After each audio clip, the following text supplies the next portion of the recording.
आंख बंद करके बैठ जाओ, अपने मन में एक विचार लाओ। क्या?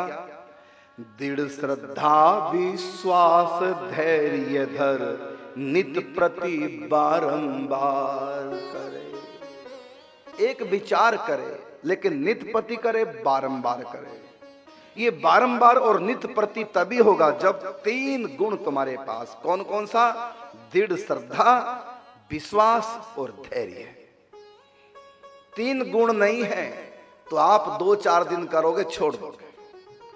दृढ़ विश्वास, पहले तो विश्वास करो। क्या विश्वास? कि मुझको सखी भाव इस रीति से प्राप्त हो जाएगा। जैसे डॉक्टर कहता ना, ये खाना, ये नहीं खाना, ये दवाई खाना, पानी से, गर्म से, ठंडे से, जो जो डॉक्टर बताता ना, तो आपको विश्वास है डॉक्टर की बात पर। क्या विश्वास है? कि डॉक्टर जो कह रहा है वो बिल्कुल ठीक कह रहा है। यदि आपके मन में विश्वास ना हो कि पढ़ा लिखा डॉक्टर ने वैसे तुक्के मार रहा है, कि गलत तो नहीं कह रहे, तो आप उसके अनुसार फिर चल नहीं पाओगे। चलने की शक्ति नहीं आ पाएगी, कमजोर हो जाओगे, नहीं बात मान पाओगे।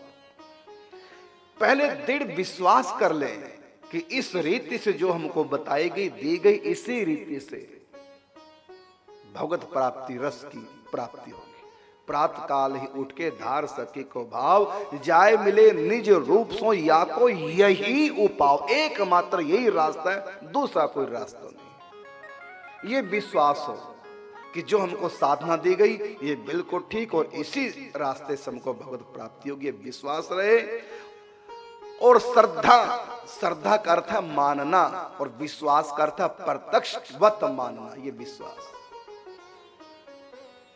और तीसरा गुण धैर्य, क्योंकि इतनी जल्दी सखी भाव का उद्दीपन नहीं होगा, धैर्य धारण करना पड़ेगा। गर्भ में, आज रात्रि गर्भ में संस्कार पड़ गया एक बच्चे का, लेकिन वो आज ही मां नहीं बनेगी, उसके लिए समय लगेगा 9 मास का।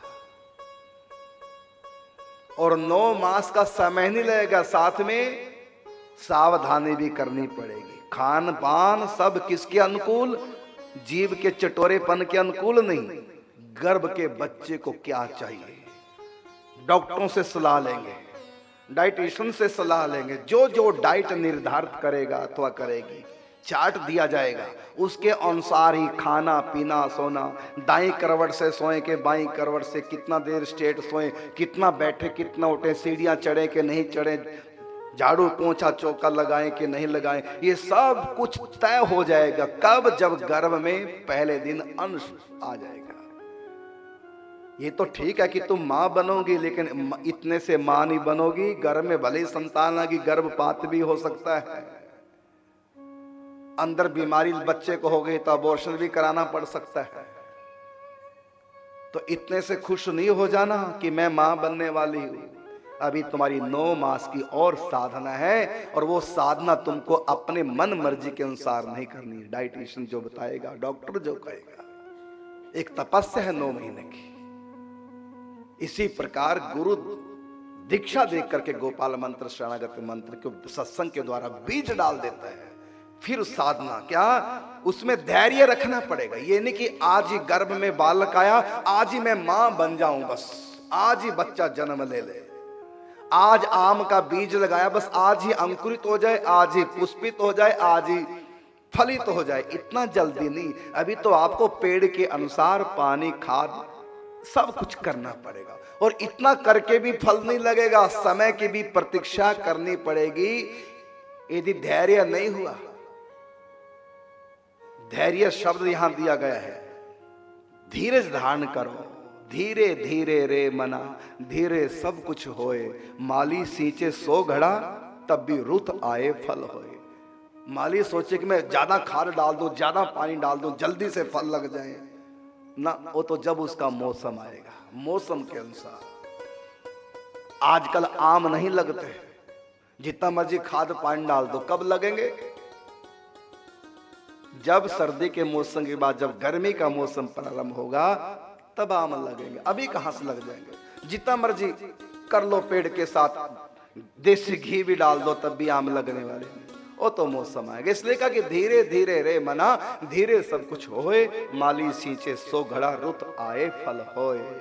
तो कहा कि दृढ़ श्रद्धा विश्वास धैर्य रख और नित प्रति बारंबार करो। बंदर आम चुरा चुरा के पेड़ से तोड़ तोड़ के खाते, माली आता डंडे से मारता बंदरों को, भागते बंदर दुम छिपा कर, फिर चोरी से आते, फिर मार खाते, आम कम खाते मार ज्यादा खाते। इधर से करुणदास निकला, देखा बंदर बंदरियां, कोई मल्लम लगा रहा, यहां कोई यहां लगा रहा। क्या हुआ? कहते माली ने मारा बड़ी बुरी तरह से। क्यों? कहते भूख लगी थी। तो करुणदास ने समझाया, भैया तुम आम की चोरी करते, तुम आम के बीज खुद बोलो,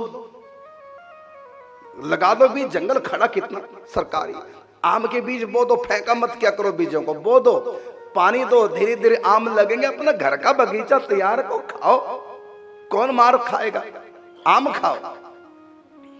हाँ बात तो ठीक है। बीज दे दिए गए, एक एक बंदर को एक एक बीज। बंदर ने बीज बो दिया, आज बोया, अगले दिन देखे आम तो लगे नहीं। हमको मूर्ख तो नहीं करुणदास जी बना गए, ये आम का बीज भी था, कहीं और तो नहीं कुछ पत्थर सा दे दिया।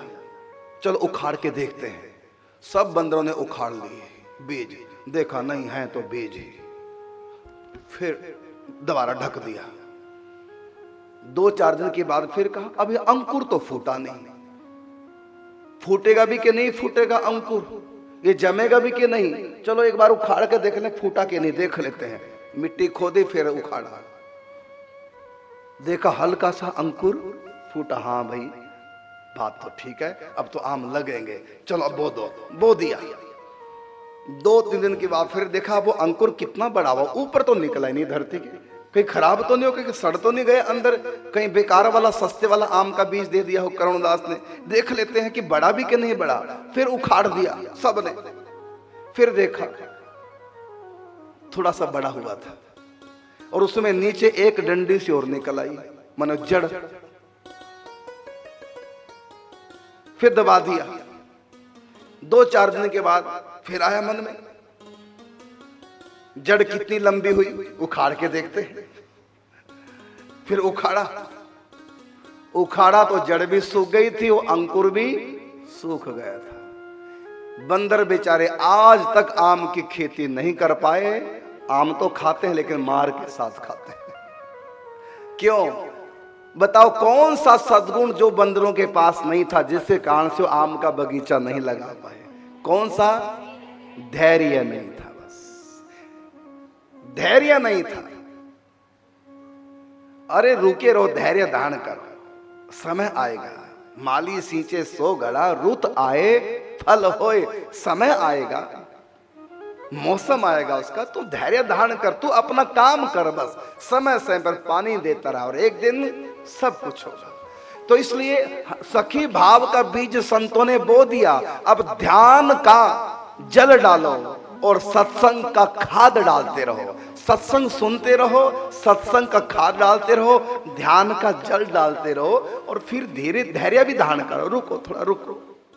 सब्सक्राइब करें हमारे YouTube चैनल साधना गोल्ड को और पाएं वीडियो सबसे पहले।